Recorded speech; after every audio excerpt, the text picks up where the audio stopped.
DaVinci Resolve is mainly used for cinematic color grading, but also offers a full-fledged cinema level editing with its Fusion plugin. Its hardware selection can get a little tricky, unless you know where do these components actually make a difference. So let's begin. DaVinci Resolve heavily leverages the video card in your system.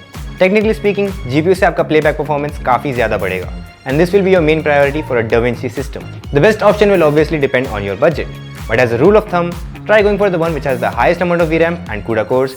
Clock speed will obviously make a difference, but that only comes after these two important factors. So Geforce cards will work better, but it is still suggested to go for Quadro cards for their reliability and support.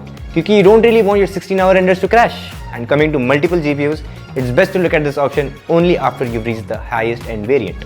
Matlab, if you have an option of either going with two 3070s or a single 3090, it's better to go with a single 3090. But if you are a maniac who works on 8K raw footage with lots of nodes, then looking at 2-way SLI or even 3-way SLI might be a good option. The VRAM requirement will be 4GB VRAM for 1080p, 8 to 12GB for 4K, 20GB plus for 6 to 8K. Also, important thing to note, different GPUs support different format of hardware decoding. We've put up a table on your screen which will help you understand. CPU की बात करते हैं. इसका main काम is basically to feed enough data for the GPU for its processing.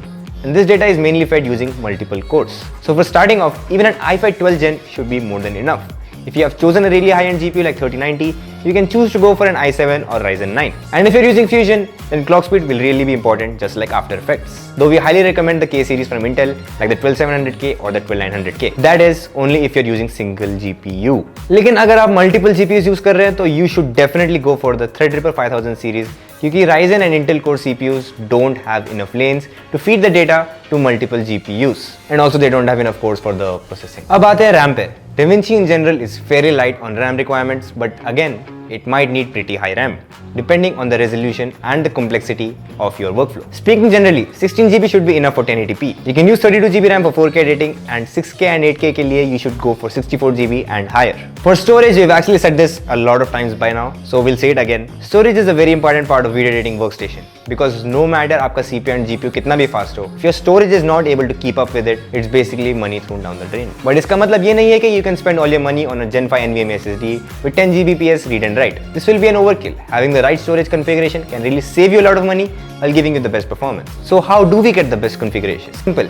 We use the evergreen 3-tier storage configuration. Get a normal hard drive for all your dump footage and old project files. They're cheap, so you can get a lot of storage at a very less price. Second, get a SATA SSD for your OS and applications, since both of them don't take huge advantage of NVMe drives. And secondly, any background data transfer happening in your OS will not hamper the performance of your project if both of these are kept in different drives. So 250 or 500GB should be more than enough. Third, get an NVMe drive for your project files and media cache. Then allocate a good amount of storage for your media cache, like 100GB or even 200GB if you have the budget. This will allow a lot of your frequently used effects to be easily accessible by the application. The speed of this NVMe drive directly corresponds to the speed at which your processors can read the data of your drive. So fast NVMe SSDs will make a good difference, and the size of the drive will obviously depend on your project size and the amount of project you work on simultaneously. And these were all the important factors to keep in mind while building a DaVinci PC. Baaki components can simply be compatible with your CPU and GPU, and you should be good to go. Let us know if this helped and which other software you would like us to cover. Until next time,